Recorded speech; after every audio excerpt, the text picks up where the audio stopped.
Alors, le résumé de la semaine, comme tous les dimanches, 58 vidéos faites cette semaine, je crois que c'est le record, hein, sur cette chaîne en tout cas. Pas mal de news à traiter, des news importantes en plus. BMW annonce la fin de production de sa i3 citadine pour juillet 2022. RIP, la i3 qui va tirer sa révérence, pardon. Range Rover P510e, une énorme batterie pour la version hybride rechargeable. Une batterie plus grosse que la Spring, hein, du coup. Plus de 30 kWh, ce qui fait 80 km réels d'autonomie, 110 de LTP, donc à voir, à tester en conditions réelles, mais bon. Ça reste un véhicule pas très écologique quoi qu'il arrive. Le coût moyen de production d'une Tesla, donc ils ont pris en compte tous les modèles Tesla, modèle S, X, 3, Y. Alors la news de la semaine, hein, je crois que c'est vraiment celle-là. 16 superchargeurs ont été ouverts à tous à partir de maintenant, donc à partir du 31 janvier, en France. Donc sur ces 16 superchargeurs, tous les modèles équipés de prise CCS combo pourront s'y recharger. NIO dépasse les 800 stations d'échange de batteries, ouvertes en Chine. Ensuite, la version 10.9 du FSD Tesla en difficulté devant les cônes de signalisation. Il n'a pas l'air de trop les détecter en fait. Bon, je vais assez vite hein, parce que là il y a beaucoup de trucs à faire. Superchargeur ouvert à tous en France, pour certaines motos électriques également. Mais bon, on a vu, il y a le listing des modèles, il n'y en a pas beaucoup. Ensuite, Lightyear One, près de 400 km d'autonomie à 130 km/h compteur sur un circuit, ils ont fait ça. Pour une batterie de 60 kWh, elle a quand même une bonne performance, une belle efficience cette voiture. Le tricycle Aptera solaire passe en version bêta, sa mise en production est proche. Bon, ça ne me concerne pas vraiment pour l'instant. Skoda Enyaq IV coupé, plus d'autonomie grâce à un meilleur coefficient de traînée. 20 à 25 km de plus que la version de base. C'est pas négligeable. Tesla va instaurer une alerte si on utilise trop les sièges électriques, pour éviter de griller les moteurs. Bon, étonnant. Mustang Mach-E, sa batterie a été gravement endommagée lors d'un remorquage aux États-Unis. 25 000 euros de réparation. Heureusement, un compromis a été trouvé. Personne ne voulait payer les frais. Premier auto utilisateur des superchargeurs Tesla ouvert à tous. Donc il semblerait qu'il y a un petit problème avec les Ioniq 5. Pas la Kia EV6 par contre qui arrive à se recharger, mais la Ioniq 5 ça bug hein, pour l'instant. Dites-moi si vous avez une Ioniq 5 et que vous avez réussi à vous charger vous. Pour la i4 et le Kia Niro RAS ça marche. Alors j'ai fait une petite série de vidéos de 4 parties. Pourquoi 4 parties? Parce que sinon la vidéo de base durait plus de 40 minutes, donc je me suis dit ils vont préférer avoir 4 vidéos de 10, de 8 à 10 minutes, ou 12 pour celle-là. Ça sera plus regardable on va dire. Donc je suis allé faire à concession de Caen les rappels du Kona. Il y en avait 6. Donc on va voir ça. J'ai eu un Kona 39 de près, notamment. Electra inaugure sa première borne de recharge rapide à Aubervilliers. Donc même type de borne que Allego qui a des problèmes de fiabilité, donc à voir. La Spring se hisse en tête des ventes de VE en France en janvier 2022. Donc on aura les chiffres en détail plus tard. Toyota dévoile les prix en location et les gammes de son BZ4X, donc en LLD.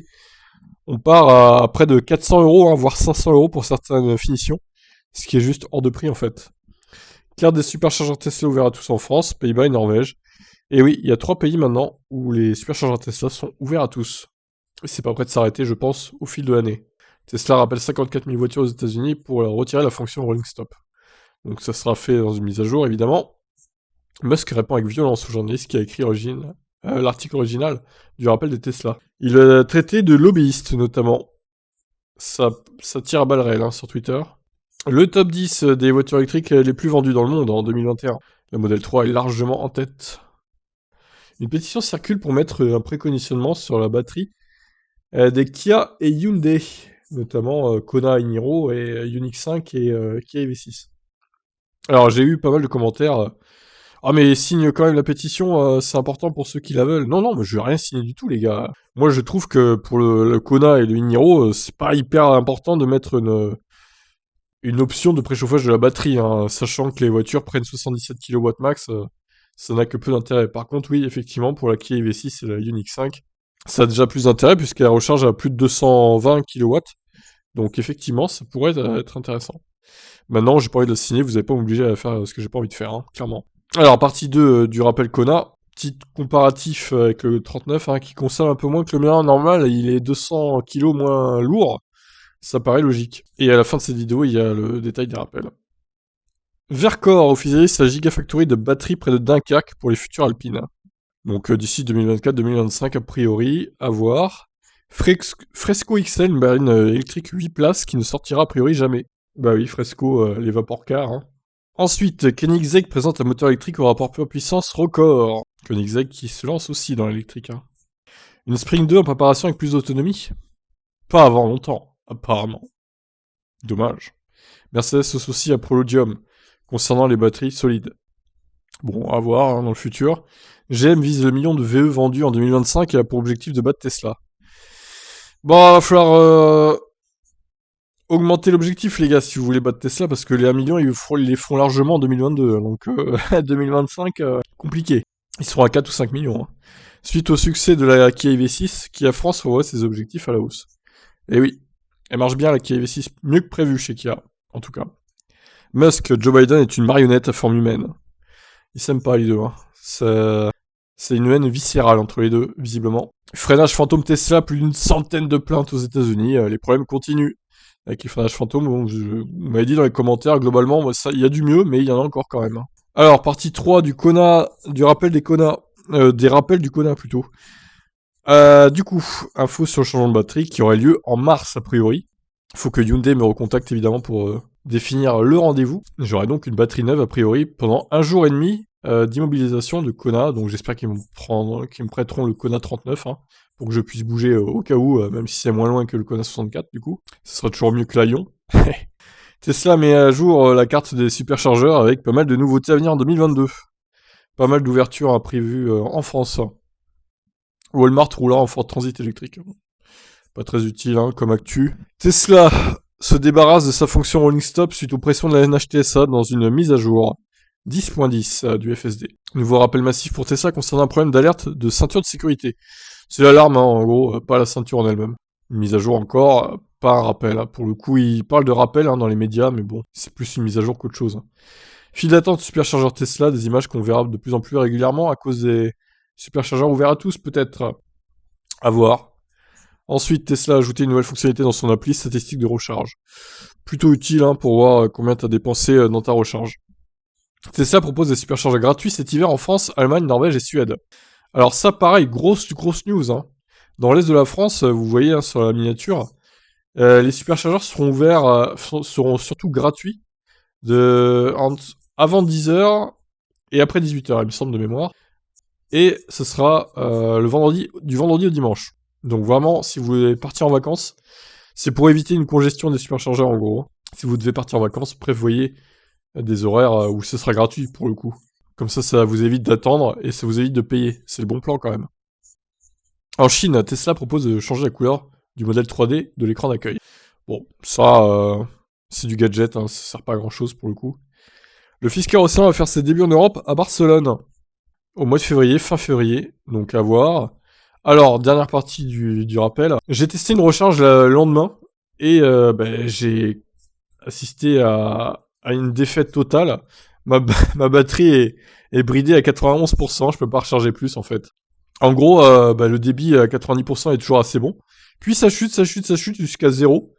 Et ça ne se coupe pas, hein. Ça reste à 91%. Étonnant, c'est jamais arrivé. Donc ils ont recalibré le BMS évidemment pour que la batterie se bloque à 91%. Même si moi, dans l'ordinateur de bord, c'est toujours 100% à la limite. Hein. Mais je peux pas faire plus que 91. Donc voilà, maintenant l'idée c'est que j'attends la nouvelle batterie. Bon, c'est pas très grave si c'est qu'un mois. Par contre, attention les gars, hein. Si vous me bridez encore la batterie quand elle sera changée, je vais pas être très content. Parce que moi j'ai signé pour avoir un véhicule qui a 450 km de WLTP. Et encore, il fait plus.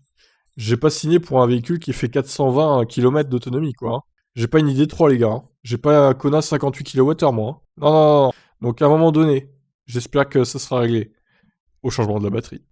Alors, suite à ça, un tweet provocateur d'Elon Musk affiché sur un écran géant de Times Square. Donc, vous m'avez dit, apparemment, c'est pas un fake. Donc, j'ai pas vu de vidéo de ça, donc je sais pas. Je pense pas que ce soit un fake pour le coup, mais on sait jamais. En tout cas, c'était rigolo. Les versions SUV des Mercedes EQ et EQS arriveraient d'ici fin 2022. À voir. Et le prix, bon, évidemment, sera délirant. Ford donne des détails sur la recharge inversée sur F-150 électrique, qui pourrait alimenter des maisons pendant plusieurs jours. Excellent. La batterie de 131 kWh aidera bien, évidemment. Il arnaque sa communauté avec une crypto-monnaie pour se payer une Tesla. Rendez l'argent! En plus, il est fier, hein. Pouce levé et tout. Enfoiré. Polestar 2 Arctic Circle, une version qui sert pas à grand chose. Eh bah oui. C'est juste pour faire de la pub, hein, évidemment. à la Polestar. La Citroën Ami augmente son prix de 400 euros. Pas cool ça. La Lucid Air va arriver en Europe courant 2022. Commencer par l'Allemagne a priori. À voir si la France sera concernée un jour. De toute façon, encore une fois, elle sera très chère. Ford va encore injecter 20 milliards de dollars dans l'électrique. Ford qui a l'air vraiment de vouloir atomiser Tesla. Hein. Je pense que Ford, ils sont plus à surveiller que GM pour le coup. Ils m'ont l'air plus motivés et plus ambitieux. Faraday Future vers la faillite. Bon, de toute façon, c'était prévu d'avance. Hein. C'est des rigolos cette entreprise. Le développement des stations d'hydrogène se poursuit avec dynamisme dans le monde entier. Attention quand même, hein, ça reste un nombre de stations pas non plus très élevé. Encore un incendie inexplicable dans l'usine Tesla de Fremont. L'usine maudite, apparemment.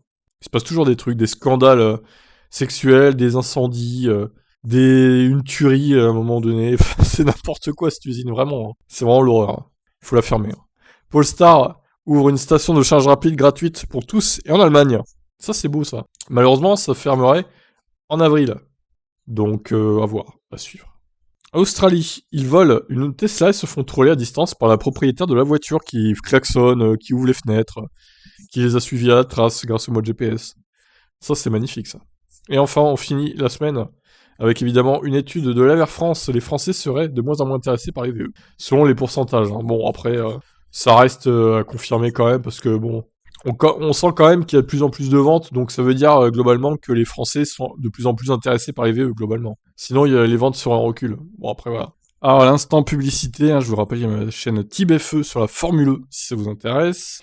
TibF1 sur la F1, du coup, et Tip Stories hein, sur le Covid, les jeux vidéo, les séries, tout ce qui se passe dans la société, hors VE et véhicules électriques et Formule E, du coup. Allez, sur ce, je vous laisse, et à demain, pour de nouvelles aventures sur Electib. Allez, ciao ciao.